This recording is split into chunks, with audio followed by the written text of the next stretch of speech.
Fasalli li rabbika wajahir, maka solatlah karena Tuhan engkau, lalu perlihatkan solat. Satu sisi diperintahkan solat karena Tuhan, ikhlas. Tapi sisi lain diperintahkan wajahir, tampakkan solat tersebut. Berarti dia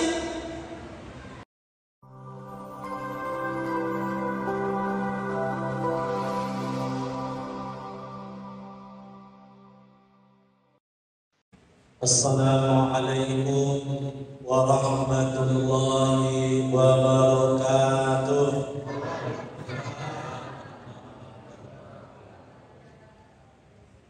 Alhamdulillah wa syukrulillah, wassalatu wassalamu ala rasulillah allazi la nabiyya ba'dah. Syukur alhamdulillahi rabbil alamin. Kemudian salawat dan salam kepada Rasulullah sallallahu alaihi wasallam. Allahumma salli wa sallim wa barik ala sayyidina Muhammad wa ala ali sayyidina Muhammad.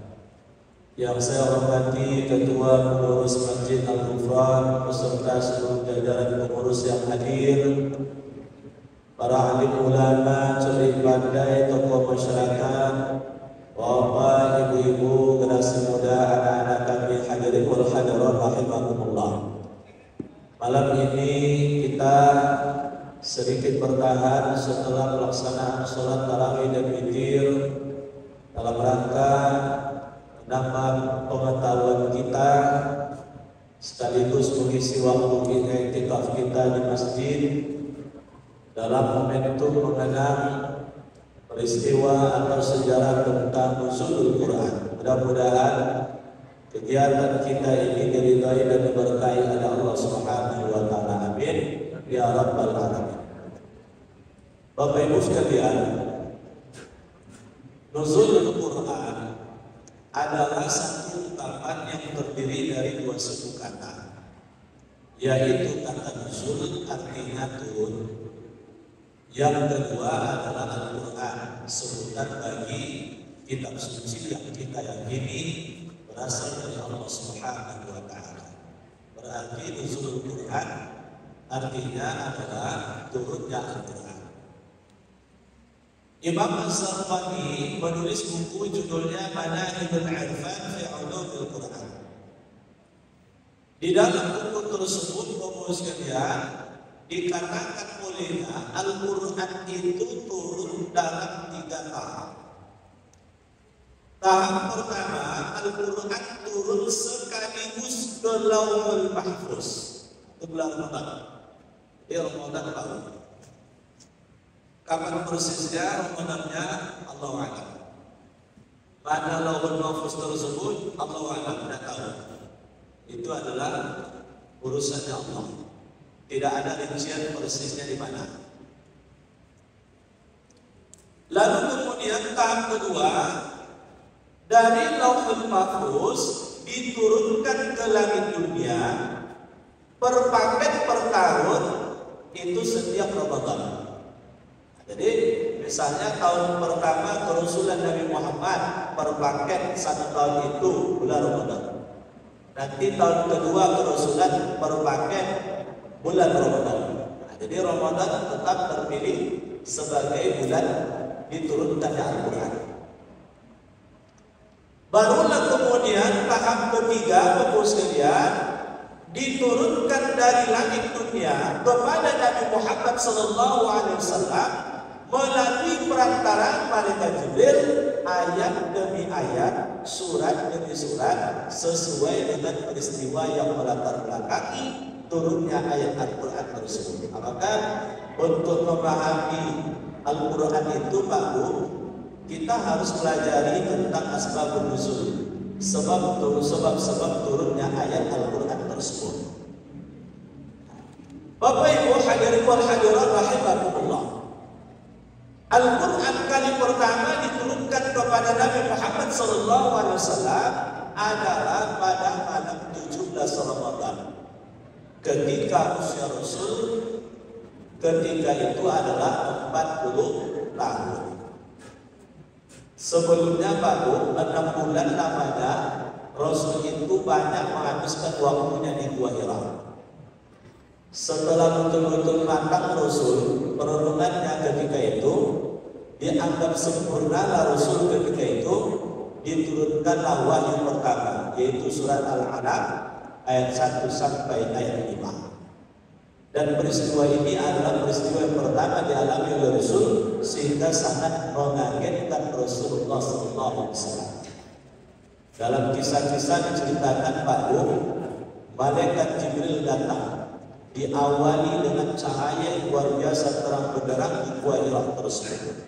Lalu kemudian malaikat Jibril mencekik leher Rasul dengan cekikan yang pelan. Iqra, kata malaikat Jibril, baca. Maka Nabi pun ketika itu mengatakan, ma'aqra, aku tak pandai baca, aku tak bisa membaca. Karena memang Nabi adalah seorang ummi, orang yang tak pandai tulis baca. Tapi Bapak Ibu sekalian, jangan dibayangkan tak pandai tulis baca Nabi itu seperti orang sekarang tak pandai tulis baca. Kadang-kadang kalau salah-salah paham, nanti kesimpulannya keliru dan salah baru. Zaman itu adalah zaman yang tidak mentradisi dalam urusan tulis-menulis, Pak. Zaman itu kalau orang banyak tulis, itu dianggap orang yang lemah ingatan. Jadi zaman itu baru main kuat ingatan. Apa yang dibaca didengar langsung ingat. Itulah orang yang dipandang pintar dan kuat ingatannya. Maka wajar ketika itu Nabi tak pandai tulis baca, bukan berarti dia tidak berilmu atau bodoh.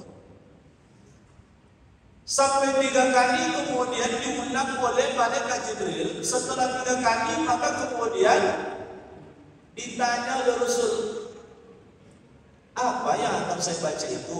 Barulah kemudian disebutkan, Iqra bismi rabbikal ladzi khalaq, khalaqal insana min 'alaq, Iqra wa rabbukal akram alladzi 'allama bil qalam, 'allama bil qalam, 'allama al insana ma lam ya'lam. 5 ayat.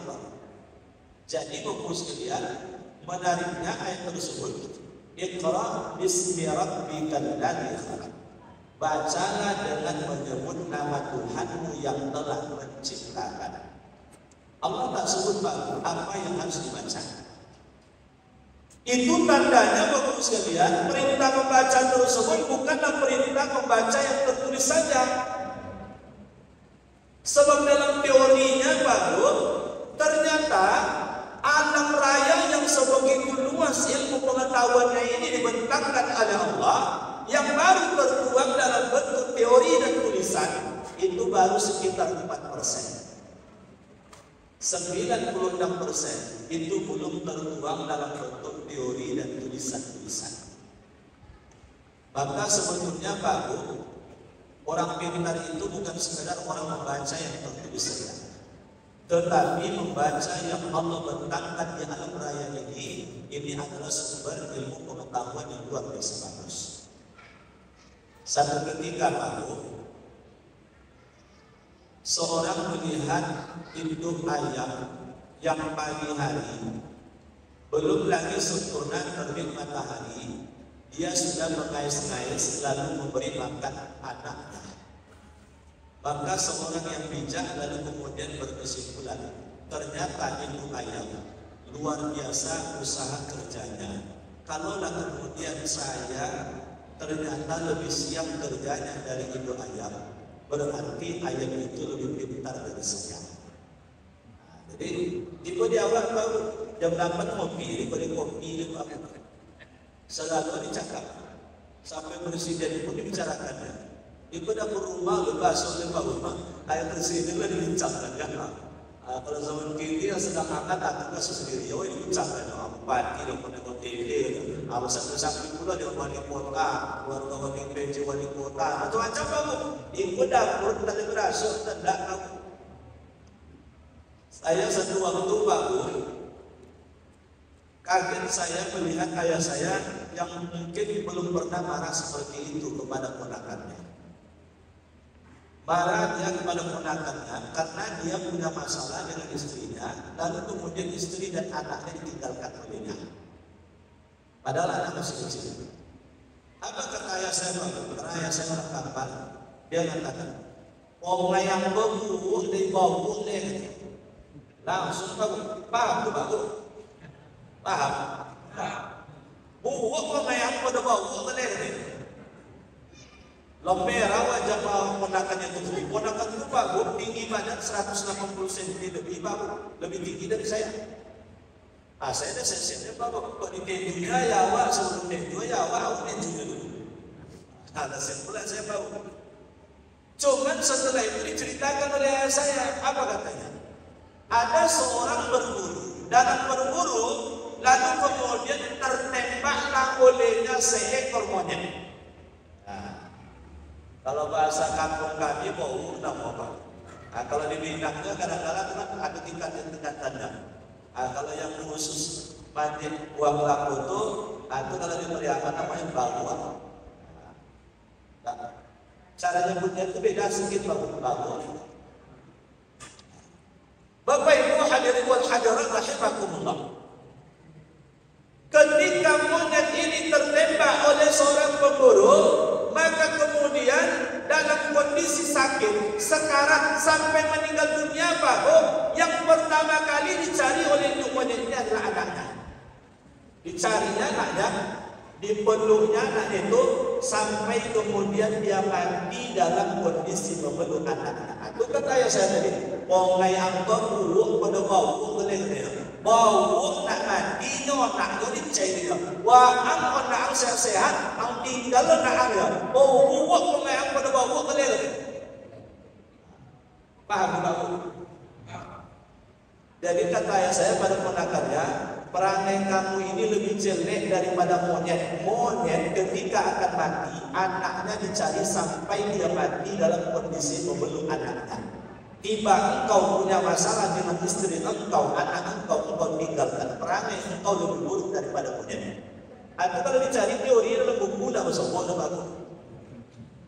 Dah betul, bagus. Itulah kalau bahasa misalnya dalam sehari-hari kalau orang Padang lebih bagus. Alam takabang menjadi guru. Bapak Ibu hadirin wal hadirat rahimakumullah.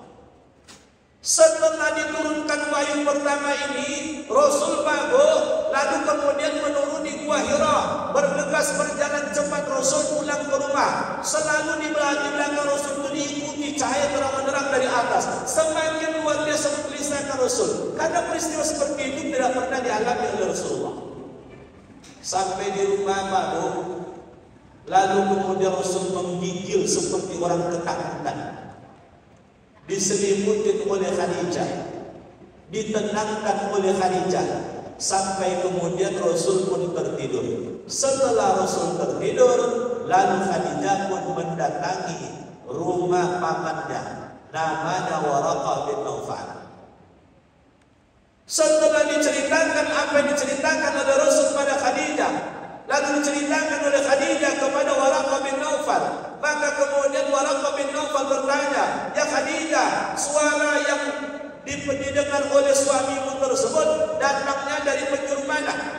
Dijawab oleh Khadijah, datangnya suara tersebut berikut dengan orang yang datang. Kalau ibarat orang bau, itu dari atas. Maka kemudian Waraqah bin Naufal mengatakan, "Ya Khadijah, kalau dari atas berarti yang datang itu adalah malaikat yang juga datang kepada Nabi Musa, malaikat yang juga datang kepada Nabi Isa. Maka suamimu akan seperti Nabi Musa, seperti Nabi Isa. Dia adalah Nabi dan Rasul, tapi nasibnya juga akan sama seperti Nabi Musa, seperti Nabi Isa, seperti Nabi Musa yang terusir dari negerinya nanti. Sekiranya lima masa itu nanti suamimu terusir dari negeri ini, aku masih hidup, maka aku akan membela suamimu, wahai Khadijah." Sayang tak lama setelah itu Waraqah bin Naufal meninggal dunia. Kalau sempat panjang umur itu aku masih Islam dia tuh. Kenapa begitu? Kata Waraqah bin Naufal, tidak mungkin iblis atau syaitan bisa mendatangi manusia itu dari atas. Maka di dalam Al-Quran baru diabadikan oleh Allah ikrar dari iblis ketika iblis telah dicap sebagai makhluk yang sesat. Qala fabima aqwaitani la aqulanna lahum siratan mustaqim thumma la'atiyannahum min bayni aydihim wa min khalfihim wa an aymanihim wa an syama'ilihim wa la tajidu aktharahum syakirin.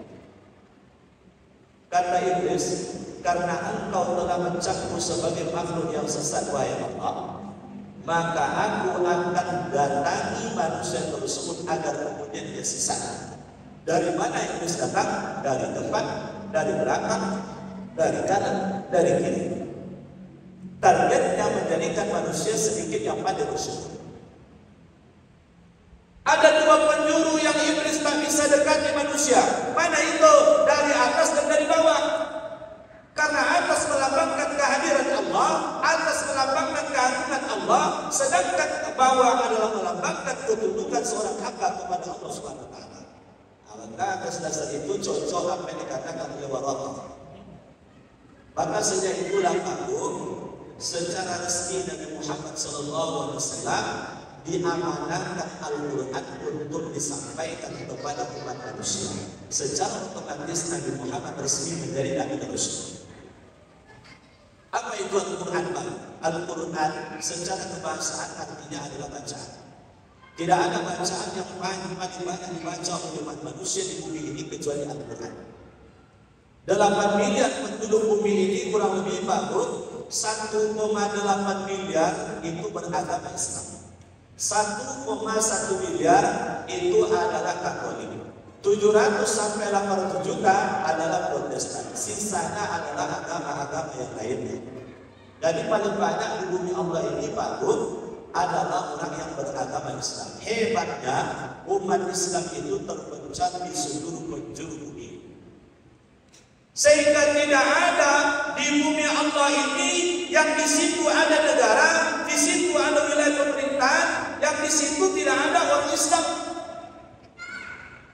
Sehingga boleh dikatakan bahwa tidak ada belahan bumi Allah ini yang di situ ada pemerintahan, di situ ada komunitas manusia yang tidak dibacakan Al-Quran. Dengan seperti itu bahwa terpeliharalah keseimbangan bumi dan alam raya ini, Pak.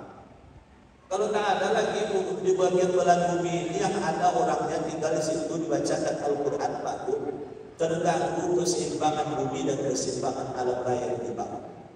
Jadi tidak ada terputus satu detik pun di bumi Allah ini bacaan Al-Quran. Karena waktu itu beda-beda, Bang. Selesai di sini misalnya satu bulan kemarin, satu bulan, satu bau, tidak ada terputus. Dalam pengertian yang lebih luas, Al-Quran itu adalah kalamullah, firman Allah, al-mu'jizu, yang merupakan satu mukjizat, al-munazzalu ala khatamil anbiya'i wal mursalin, diturunkan kepada penutup para nabi dan rasul. Siapa dia? Nabi Muhammad bin Abdullah bin Abdul Muttalib bin Hashim bin Abdul Manaf bin Qusay bin Kilab bin Qurra, biwasitatil Jibril alaihissalam, melalui perantaran malaikat Jibril alaihissalam, al-maktubu fil masahifi, tertulis di dalam mushaf. Ini namanya mushaf Usmani. Jadi Bapak Ibu kalau beli Al-Quran, buka Quran baru, buka Quran. Ada tanda seperti ini. Ini tanda namanya tanda tasbih. Ini tanda tasbih. Kalau tidak ada ini Pak Bu, jangan dibeli. Ini kan ada stempel nih. Yang saya tunjukkan nih Pak Bu, ini ada stempel nih. Berarti sudah diperiksa sebelum dicetak. Jadi jangan nanti ada orang memberi hadiah Quran, tidak ada tanda tasbihnya, lalu Bapak Ibu terima. Nyusup nanti yang salah-salah Pak Bu. Kalau dari Madinah, itu ada stempel langsung pada pengesahannya dari pemerintah Arab Saudi. Kalau dari Indonesia tanda tasbih. Jadi periksa mau lembar bagian depan atau bagian belakang. Kalau tidak ada itu jangan. Walaupun diberi hadiah oleh orang. Karena tahu nanti ada yang berkurang turun. Ada yang panjang pendek. Ada kemudian yang baris salah. Salah baris bisa salah makna baru. Bapak Ibu hadirin wal hadirat rahimahullah. Al-manqulu ilaina bin tawaturi, dinukilkan kepada kita dari generasi ke generasi, mulai masa Rasul, sahabat bersama Rasul sampai sekarang secara mutawatir. Mutawatir itu maknanya dalam jumlah banyak orang melalui para penghafal Quran. Al-muta'abbadu bi tilawati, beribadah membaca al-mabdu surat al-Fatihah, diawali dengan surah al-Fatihah, wal muftatahu surat An-Nas, ditutup dengan surah An-Nas. Terdiri dari 114 surat, terangkum dalam 30 juz, terinci dalam 6.666 ayat. Saya pernah diprotes tuh Pak Bu, saya ceramah di lembaga pemasyarakatan di penjara. Salah Ustaz, saya sudah hitung. Luar biasa betul Pak Bu, namanya LP Pak Bu. Di lembaga pemasyarakatan di penjara. Salah Ustaz, saya sudah hitung, boleh dari surah Al-Fatihah sampai surah An-Nas. LP ini tidak banyak kerja saya hitung Ustaz, tidak sampai 6.666 ayat. Rupanya dihitung juga Bu Al-Quran cetakan Madinah. Tentu agak sedikit berbeda. Berbeda dari sisi apa? Dari sisi penomoran saja. Karena kalau Quran cetakan Madinah Pak Bu, itu jumlah ayatnya 6.236 ayat.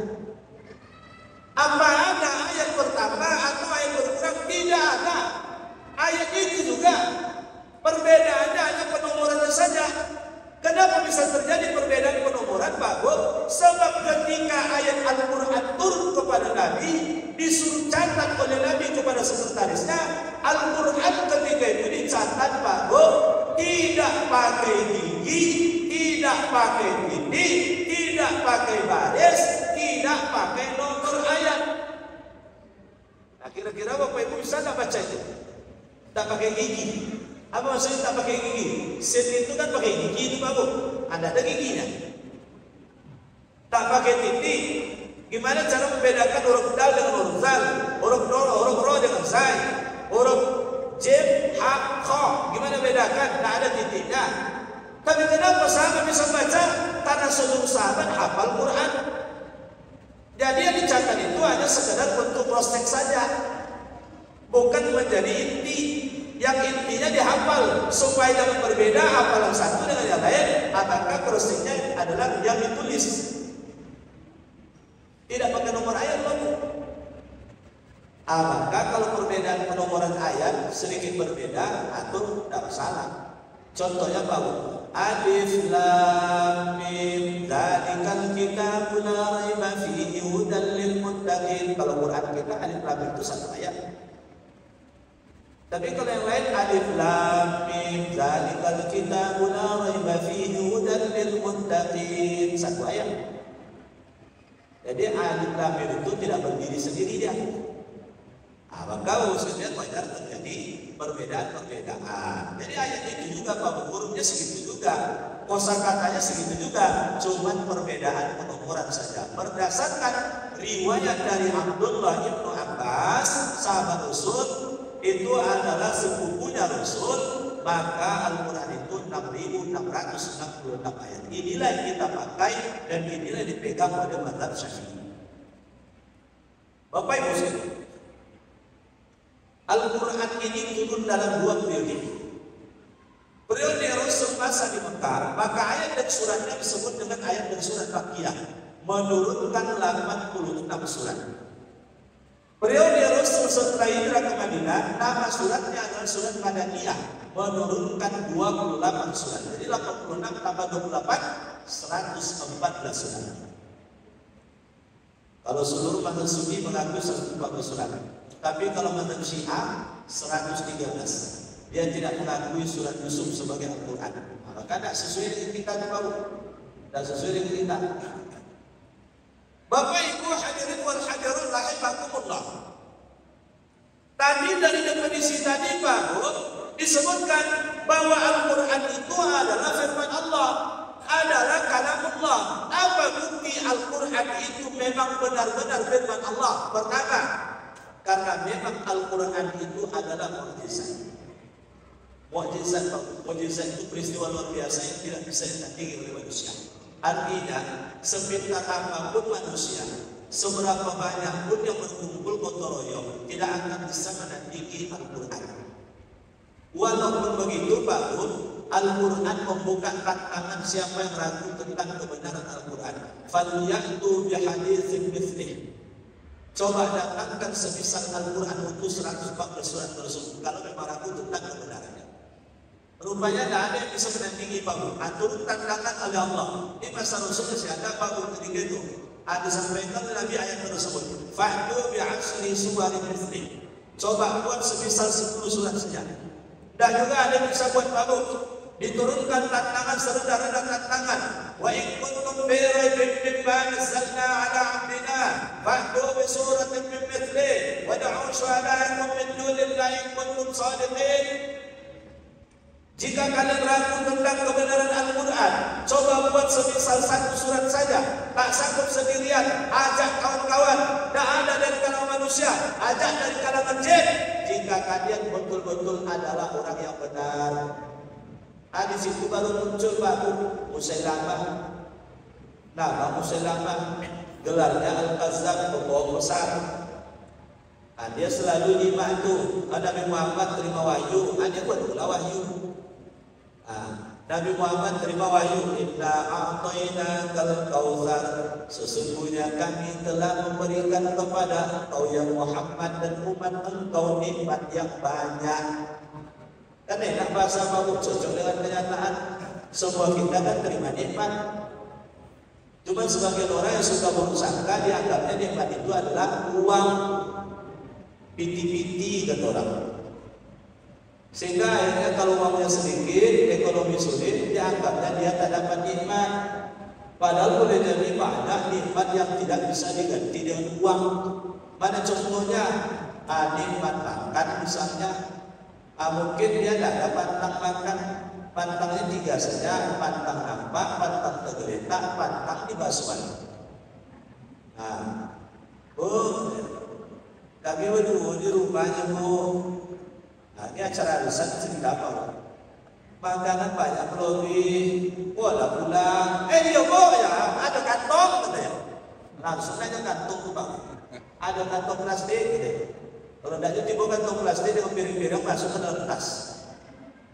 Ya ada kalau ibu bukan baru Bang. Itu ada spesial tukang bawa itu.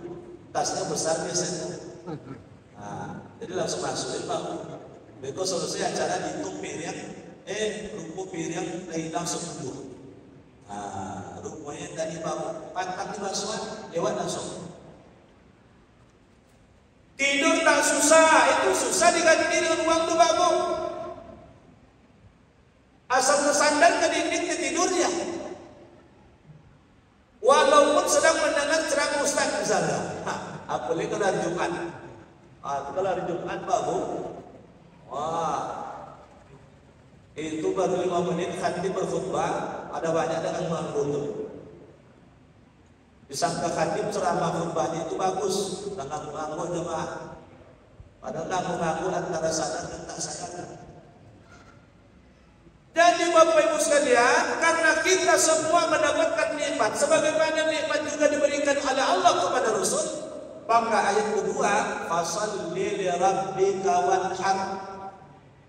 Maka sholatlah karena Tuhan engkau, lalu tumpahkan darah sembelian apa? Sembelian kurban. Kalau dapat anak keturunan, sembelihan akikah. Nyambung ayat 1 ayat 2. Apa yang dibuat oleh Musailamah? Tahu olehnya Rasul mendapatkan wahyu seperti itu. Musailamah berpikir pula dia, saya terima wahyu juga. Apa wahyunya? Inna a'tayna kal jawahir. Sesungguhnya kami telah sesungguhnya kami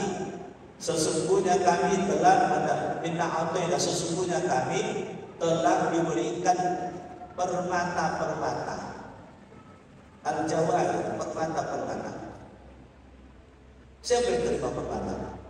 Berarti kan ayat ini diskriminatif di bawah. Fasalli li rabbika wajahir, maka solatlah karena Tuhan engkau, lalu perlihatkan solat. Satu sisi diperintahkan solat karena Tuhan, ikhlas. Tapi sisi lain diperintahkan wajahir, tampakkan solat tersebut. Berarti dia mengejar keseimbangan redaksi, keindahan bahasa, terkorbankan. setelah ayat baru, alam tara kaifa fa'ala rabbuka bi ashabil fil alam yaj'al kaidahum fi tadlil, dan seterusnya. Itu namanya surah Al-Fil. Dengar oleh Musailamah, katanya saya tadi mau juga tentang gajah. Apa kata Musailamah? Al-fil, gajah. Mal-fil, apa itu gajah? Innaha anfun tawil, gajah itu adalah hewan yang punya hidung panjang. Itu anak TK lah tahu tuh Pak. Udah perhitung lagi itu. Lakwala, salah Pak. Itu Musailamah itu Pak. Asal gue ayatnya lebih bagus.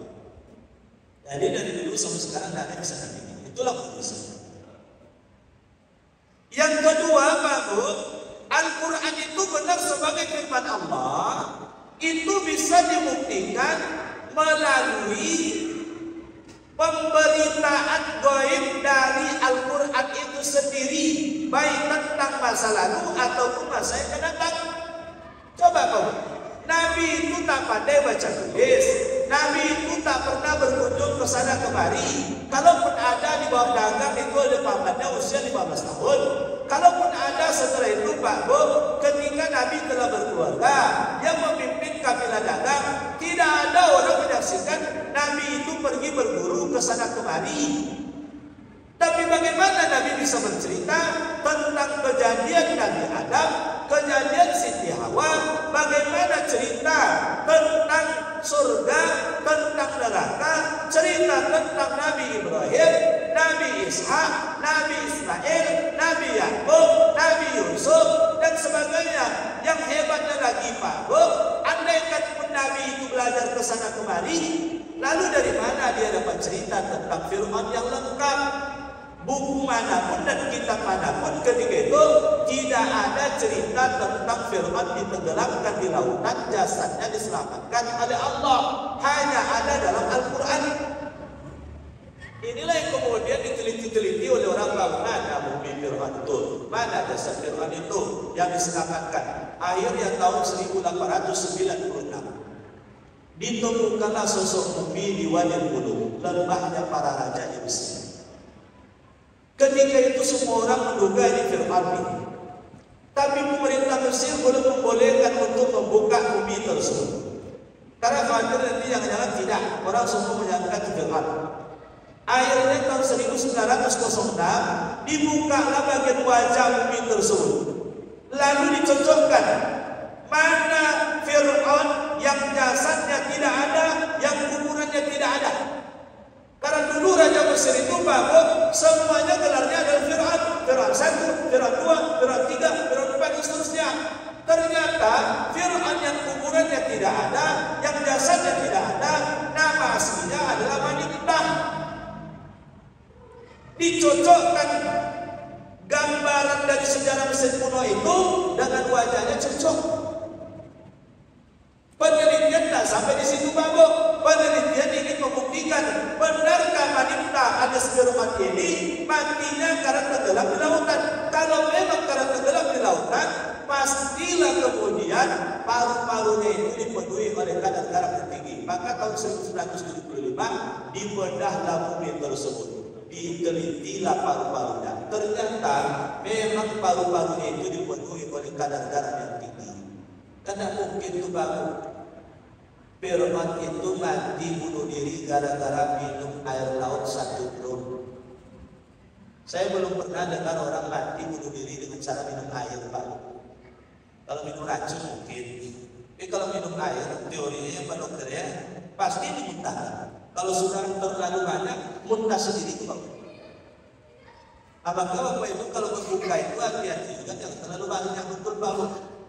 Ada nanti sholat tarawih lama pula imam sujud nanti. Apa loncengnya keluar itu yang banyak makan nanti Pak. Yang banyak dimakan tadi loncengnya keluar baru. Nah Bapak Ibu hadirin wal hadirat rahimahullah. Jadi memang luar biasa terbukti kebenaran Al-Quran itu Pak. Belum cerita tentang Taurat Romawi yang dulu dia perang dengan Parsi. Rasul menjagokan Romawi, rupanya Romawi kalah, diejek oleh orang kafir Mekah, katanya Rasul, prediksinya keliru dan salah. Maka turun ayat Al-Quran surat Ar-Rum ayat 1 sampai ayat 5. Dalam ayat-ayat tersebut Allah sebutkan bahwa Romawi akan mengalahkan Parsi. Itu disebutkan bahwa fi bid'at sinin itu bahwa itu angkanya 5 sampai 9. Ternyata memang tak sampai 9 tahun Parsi itu kalah oleh Romawi. Jadi gimana tuh? Besar risikonya kalau seperti itu karangan Nabi Muhammad. Ayat ketiga, Bang. Apa bukti Al-Quran itu sebagai firman Allah? Dapat dilihat dari keindahan bahasa Al-Quran dan ketelitian redaksi Al-Quran. Coba, Bang. Kalau kita lihat apalagi surah-surah Makkiyah itu, Bang, indah bunyinya, Bang. Ar-Rahman 'allamal Qur'an khalaqal insan 'allamahul bayan asy-syamsu wal qamaru bihusban wan najmu wasy-syajaru yasjudan. Coba lihat dengar tadi itu Bapak, ujungnya itu alif nun an. Coba begitu. Nah, coba kalau pilih karang sendiri. Bikin pantun 4 baris saja kadang-kadang sampai sejam memikirkannya. Itu pun setelah dibuat orang heran aja, tak nyambung katanya, tak nyambung pantunnya. Ini bapak Al-Quran. Bapak Ibu buka Quran di sana. Begitu buka Quran, pertama kali berjumpa adalah surat Al-Fatihah. Begitu berjumpa surat Al-Fatihah, apa yang pertama kali Bapak Ibu jumpai? Bismillahirrahmanirrahim.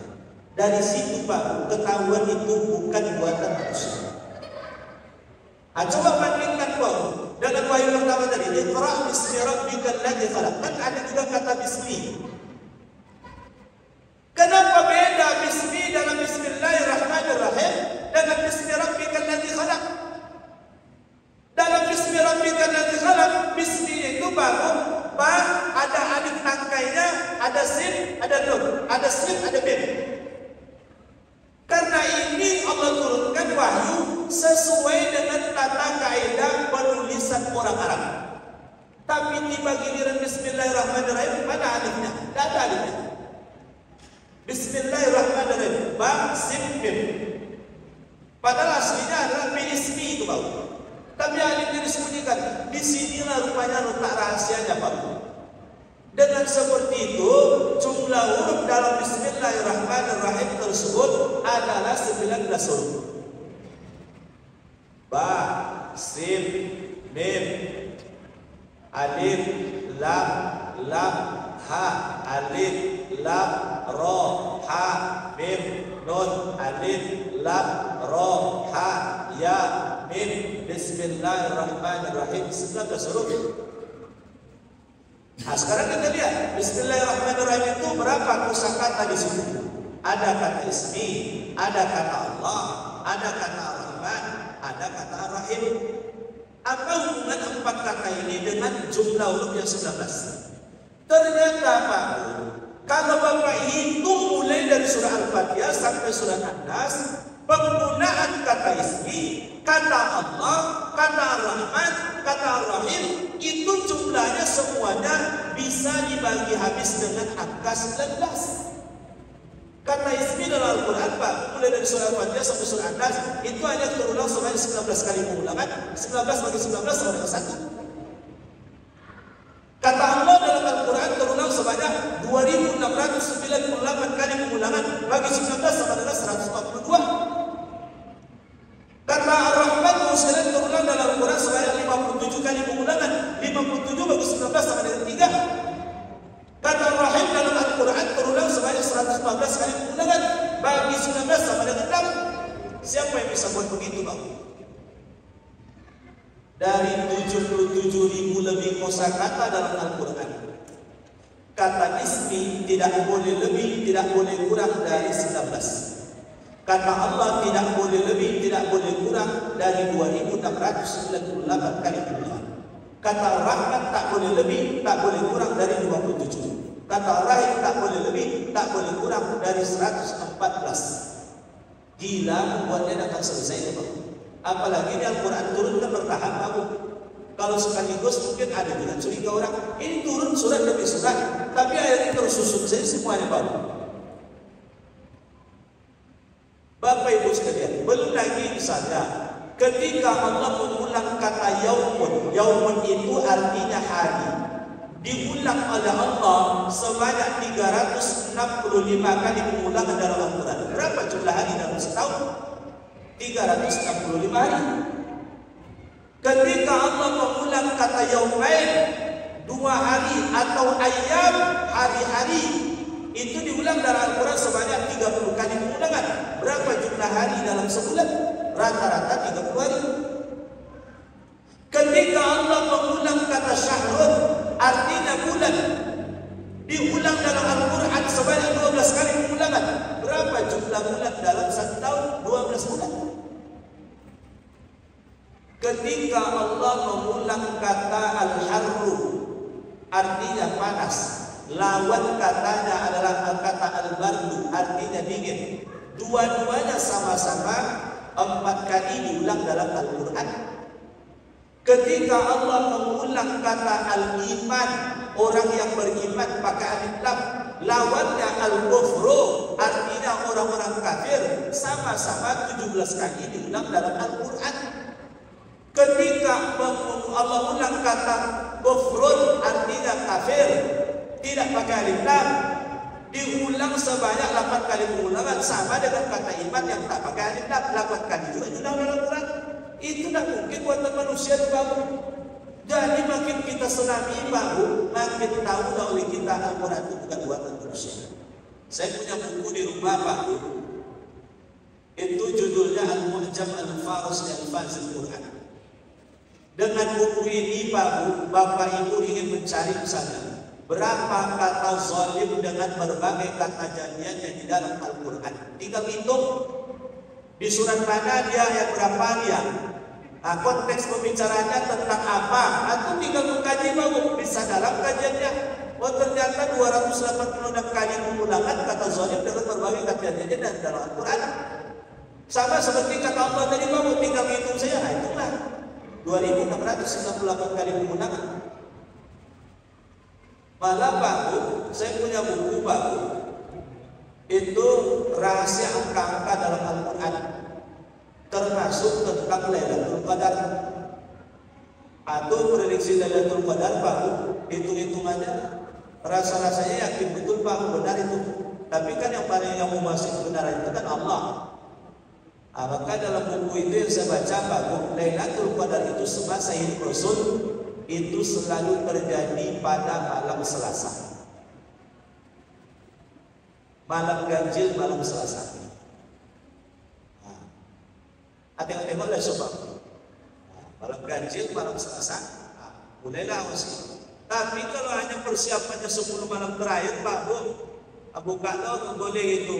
Letak dulu tangan. Katanya kalau malam Lailatul Qadar itu air menggu dia. Bertunggu jam 2. Tak kenapa Pak Bu. Mencari malam Lailatul Qadar itu mulai kalau hari pada tempoh dulu Pak Bu, dari bulan Rajab. Dari bulan Rajab sudah mencari Lailatul Qadar Pak Bu. Puncaknya adalah Ramadan. Dan paling puncaknya adalah 10 malam terakhir Ramadan Pak Bu. Itu tak keluar-keluar budget sahabat-sahabat Pak Bu. Nah kita paling tidak Pak Bu mendekati lah. Maka saya menganjurkan nanti 10 malam akhir Ramadan itu buat i'tikaf Pak Bu. Ya kalau sendiri-sendiri i'tikaf Pak Bu, tak lolong seorang Pak Bu. Tapi kalau lebih jamaah, ada imam salat tahajud, lalu kita zikir muhasabah, ada taklimnya sedikit, pengetahuannya atau pelajaran dari ustadznya, mudah-mudahan bisa kita itu tak terasa waktu 2-3 jam kita jalankan malam i'tikaf tersebut tak terasa. Bapak Ibu hadirin wal hadirat rahimahullah. Yang keempat Bapak, apa bukti Al-Quran itu sebagai firman Allah? Bisa dilihat dari isyarat-isyarat ilmiah yang ada dituangkan oleh Allah dalam Al-Quran. Pada Bapak, contoh, Nabi Muhammad tak pandai baca tulis. Tapi Nabi Muhammad membacakan ayat, awalam yaral ladzina kafaru anna samawati wal ardh kanata ratqan fafataqnahuma. Apakah orang-orang kafir ini tidak melakukan penelitian bagaimana langit dan bumi tersebut pada mulanya adalah satu kesatuan yang padu. Alam raya ini satu kesatuan yang padu, lalu dipisahkan, dipecahkan oleh Allah, membentuk alam raya yang luas. Anak kita sekarang baru belajar, itu nama teori oleh mereka adalah teori Big Bang. Dulu baru Nabi menyampaikan itu, orang kafir Mekah menyebut Muhammad gila.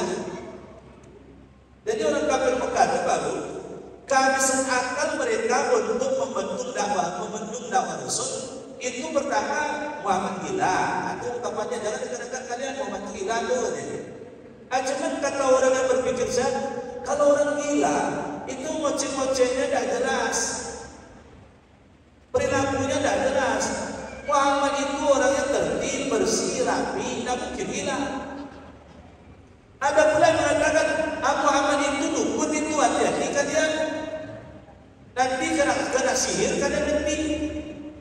Kata orang berpikir saya, tidak mungkin dia dukun. Sebab kalau dukun itu ketika dia bicaranya itu tidak jelas, ngocehnya tidak jelas. Maka ini sekaligus peringatan baru.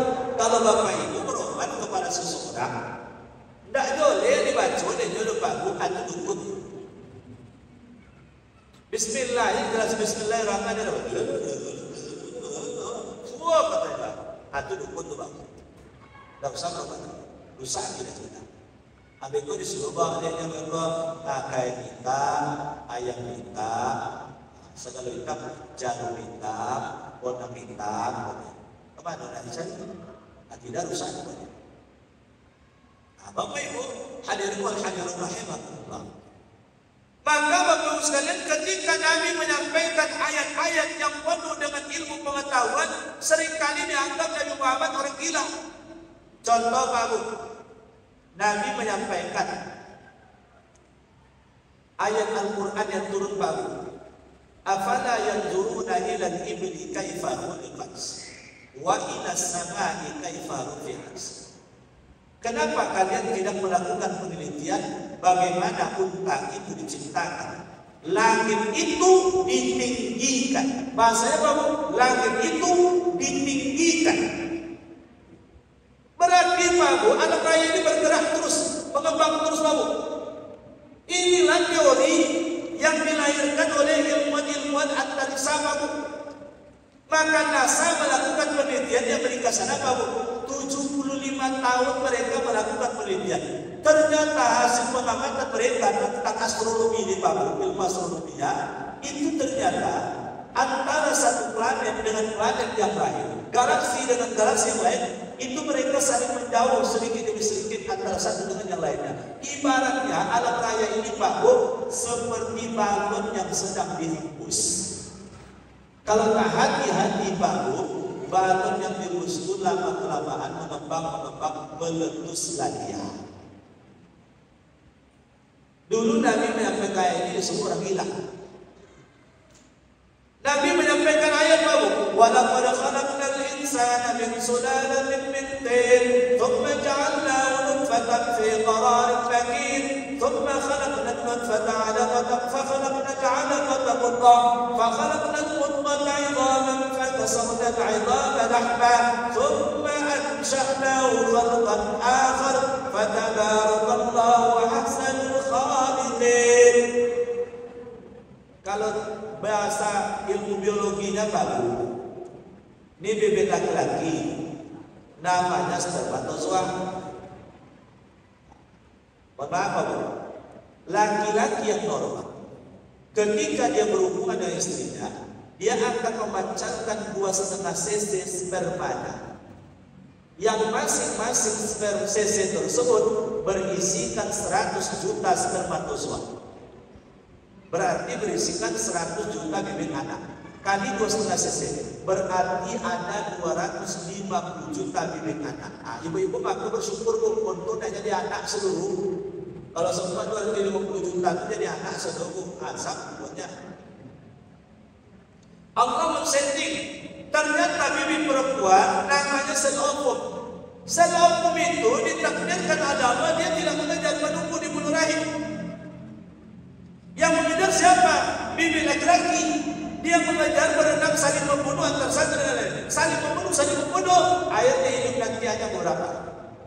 Begitu hidup baru, tidak mesti jadi dia baru.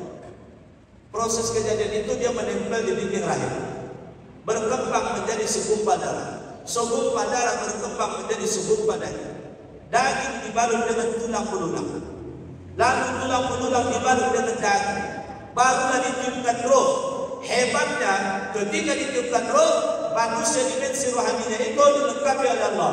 Roh ada, kalbu atau hati ada, akal ada, nafsu ada.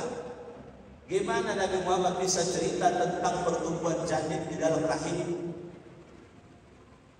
USG 4 dimensi lu ada lagi kalau udah lu ada lagi. Sekarang seluruh ahli dokter kandungan khususnya itu mengakui itu bagus bagaimana perkembangan janin di dalam rahim. Dulu ketika ayat dibacakan Nabi dianggap orang gila. Dari mana Nabi dapat ilmu itu bagus? Kepada belajar akan ketemu itu bagus. Bagaimana cerita Nabi tentang awan, tentang kejadian hujan, bagaimana kemudian gunung yang bergerak, bagaimana Nabi cerita tentang dua laut yang dipertemukan, laut di dalamnya ada gunung. Kapan pula Nabi menyelam ke dalam laut babu? Semua itu babu tentu dari Allah dan terbukti semua kebenaran itu. Nah oleh sebab itu babu ini sengaja saya sampaikan ini. Saya ingin meyakinkan kita babu, mana tahu masuk bulan nanti tulisan-tulisan dari orientalis yang ingin menjauhkan umat Islam dari Al-Quran. Al-Quran itu benar firman Allah. Oleh sebab itu bahu bukti keyakinan kita Al-Quran sebagai firman Allah. Saya mengajak kita semua, bacalah Al-Quran. Iqra'ul Quran fa innahu ya'ti yawmal qiyamah syafi'an li ashabih. Bacalah oleh kalian Al-Quran, karena Al-Quran itu akan datang di hari kiamat nanti memberikan syafaat kepada orang yang membacanya. Di akhirat nanti dua yang bisa beri syafaat baru, Allah dan Rasul. Allah dan apa? Satu di antaranya Al-Quran yang kita baca. Karena Al-Quran itu adalah firman Allah. Maka baca Quran baru.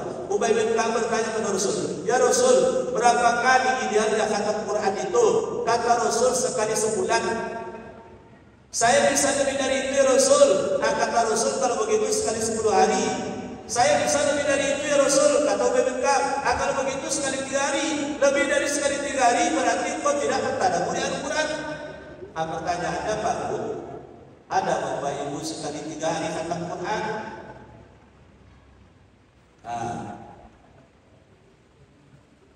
Ananda sekarang Ananda Hafiz.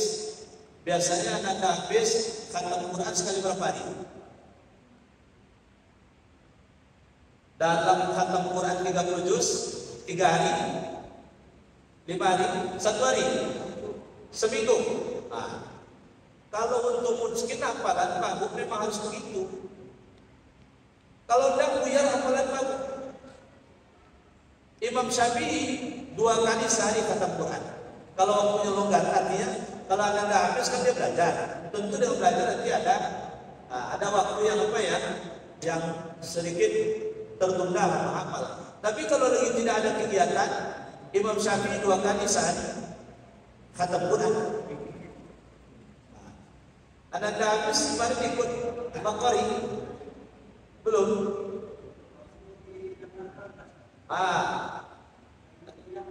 Oh lagi kuliah. Sekarang waktunya udah longgar nggak? Waktunya udah longgar atau belum? Bulan Mei kita akan ada program Palangki bersanad dengan Jeddah. Ikut ya? Ya.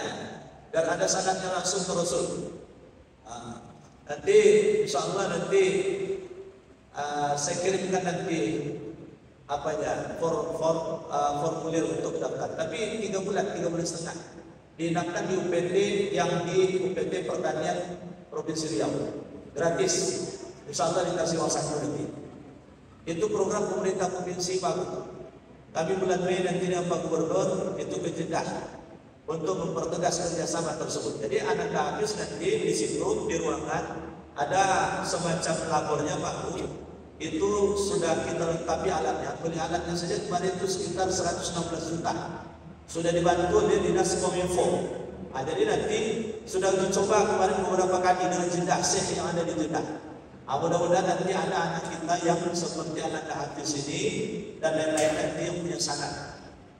Jadi sekarang ini banyak orang cari sanad ke Malaysia Pak. Cari sanad Hafiz itu ke Jawa. Alhamdulillah Provinsi Riau sudah menyiapkan itu Pak. Kita sudah standby kan ada Syekh dari Mesir satu di situ Pak. Sekarang kita sedang roadshow untuk mempromosikan supaya banyaklah keluar itu penghafal-penghafal Quran yang tersembunyi tadi, agar kemudian mungkin hafalannya, agar kemudian bersanad langsung kepada Rasulullah. Maka Bapak sekalian menjaga hafalan itu berat Pak. Menjaga hafalan itu berat. Nah, lalu kemudian Bapak Ibu ada yang khatam Quran sekali sebulan? Upayakan apa? Sekali sebulan. Tak dapat sendirian, gotong royong. Bagaimana gotong royong? Disiasati Bau. Di rumah ada berapa orang? 5. Misalnya 5 orang Bau yang sudah bayar baca Quran. Maka Pak Bu bebankan berapa target misalnya 1 juz. Bapak juz 1, ibu juz 2, anak juz 3, anak 2 juz 4, anak 3 juz 5. Jadi Pak Bu, sekali 3 hari misalnya dapat jatah. Nanti Bapak yang sudah dapat juz 1, nanti pindah pula ke juz 2. Sekali 3 hari atau sekali 5 hari khatam Quran buat. Jadi kalau kelima Pak Bu, sekali 6 hari khatam Quran misalnya. Nanti Pak Bu sekali 6 hari, Bapak Ibu sekalian beranjak terus. Hari ini juz 1, besok juz misalnya juz 6. Lalu berikutnya adalah juz 11, berikutnya adalah juz 16. Bapak sekalian, sehingga Bapak sekalian berangsur-angsur itu Bapak Ibu nanti khatam sendiri. Sekali 6 bulan, insya Allah Bapak Ibu khatam. Paling lambat sekali 6 bulan. Jadi harus diupayakan Pak khatam Quran. Kalau anak Bapak Ibu ada yang kecil, umurnya masih kecil, dia sudah khatam Quran Pak Bu. Dalam ajaran agama kita itu dianjurkan untuk diwalimahkan. Anak kita 7 tahun tapi sudah khatam Quran Pak Bu. Mulai dari Al-Fatihah sampai surah An-Nas, bisa dia khatam Quran. Undang tetangga, walimahkan dia Pak Bu. Tanda rasa syukur kita. Naik setelah itu lagi tingkatan anak tadi menghafal Quran. Tapi kalau Bapak Ibu yang sudah 50 tahun khatam Quran dan pakai walimah boleh Pak Dua khatam Quran, walimah khatam Quran, siapa? Awak katanya. Apa ada 50 tahun sekali baru khatam Pak Dua. Jadi yang kecil-kecil sudah khatam Quran walimah katanya. Karena itu bagian dari yang disunahkan untuk diwalimahkan. Setelah Al-Quran dibaca, lalu kemudian Al-Quran itu dipelajari Pak Bu. Lalu kemudian Al-Quran itu diamalkan. Lalu Al-Quran itu didakwahkan, disampaikan. Kalaulah seperti itu Bapak Ibu, Al-Quran dibaca, Al-Quran dipelajari, dipahami, Al-Quran diamalkan, Al-Quran didakwahkan, Bapak Ibu disebut sebagai Ahlul Quran, keluarganya Al-Quran. Bapak Ibu nanti dipasangkan mahkota di kepalanya di akhirat nanti, insya Allah itu yang akan membawa ke dalam surga. Kalau ingin dipasangkan mahkota oleh anak dilatih supaya bisa menghafal Quran. Sebab anak-anak yang hafal Quran itu Pak Bu diberi kewenangan untuk memasangkan 10 mahkota atau membawa 10 orang masuk ke dalam surga. Jadi kalau Bapak Ibu tidak bisa menghafal Quran, upayakan anak kita menghafal Quran. Kalau tak ada anak kita menghafal Quran Pak Bu, siapa di kampung kita yang sedang berusaha untuk menghafal Quran, mudahkan jalan baginya untuk menghafal Quran, biayai pendidikannya, biayai kebutuhan hidupnya. Insya Allah Bapak Ibu dibawanya ke surga nanti itu. Sampai di akhirat nanti, ya Allah, Pak Haji itu yang membiayai kehidupan saya. Ya Allah, saya asik menghafal Quran. Ya Allah, Pak Haji itu karena tahu saya hafal Quran, dikuliahkannya saya. Ya Allah, itu nanti Pak Bu, insya Allah dibawanya langsung ke dalam surga nanti. Nah, maka inilah fokus kegiatan kajian kita malam ini dalam momentum Nuzulul Quran.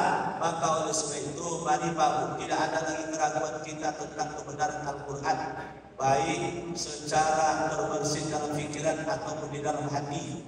Lalu kemudian setelah kita yakin Al-Quran itu adalah benar, karena bisa dibuktikan dari mukjizat dari dulu sampai sekarang tidak ada yang bisa menandingi. Lalu Al-Quran tersebut teliti sekali redaksinya, indah sekali bahasanya. Al-Quran tersebut pemerintahan gaibnya banyak terbukti kebenarannya.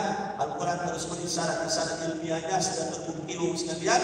Maka oleh sebab itu bukti kita yakin, mari Al-Quran kita baca, Al-Quran kita pelajari, Al-Quran kita amalkan, dan Al-Quran kita dakwahkan. Mudah-mudahan dengan seperti itu kita dipandang sebagai Al-Quran. Amin ya Rabbal Alamin. Terima kasih atas segala perhatian. Mohon maaf kalau silap dan salah. Mari kita tutup dengan mengaminkan doa. Kita awali dengan istighfar kita. Astaghfirullahaladzim, Astaghfirullahaladzim, Astaghfirullahaladzim. A'udzu billahi minasy syaithanir rajim. Bismillahirrahmanirrahim. Alhamdulillahi rabbil alamin. Wassalatu wassalamu ala asyrafil anbiya'i wal mursalin wa ala alihi wa ashabihi ajmain. Allahumma ighfir lana dhunubana wa liwalidina warhamhum kama rabbawna shighara. Wa li jami'il mu'minina wal mu'minat wal muslimina wal muslimat al-ahya'i minhum wal amwat innaka sami'un qaribun mujibud da'wati ya qadil halan. اللهم انزل الرحمة والمغفرة والسلامة والسكينة والعافية والصحة علينا يا مجيب السائلين. اللهم انزل البركة علينا يا الله. إن كان في السماء فانزله، وإن كان في الأرض فاخرجه، وإن كان في الماء والبحر فاقلعه، وإن كان معصرا فسره، وإن كان حراما فطهره، وإن كان قليلا فاغفره، وإن كان باهلا فقربه. آمين يا مجيب السائلين. اللهم افتح علينا ابواب الخير وابواب النعمه وابواب السلامه وابواب الصحه وابواب الرزق وابواب الجنه. اللهم انا نسالك رضاك والجنه ونعوذ بك من سخطك والنار. اللهم انك عفو كريم تحب العفو فاعف عنا. اللهم انا نعوذ بك من علم لا ينفع ومن قلب لا يخشع ومن نفس لا تشبع ومن دعاء لا يسمع. ربنا ظلمنا انفسنا وان لم تغفر لنا وترحمنا لنكونن من الخاسرين. لا اله الا انت سبحانك انا كنا من الظالمين. ربنا آتنا في الدنيا حسنه وفي الاخره حسنه وقنا عذاب النار وادخلنا الجنه مع الابرار يا عزيز يا غفار يا رب العالمين. سبحان ربك رب العزه عما يصفون وسلام على المرسلين والحمد لله رب العالمين. تقبل الله منكم منا منكم تقبل يا كريم. السلام عليكم ورحمه الله وبركاته.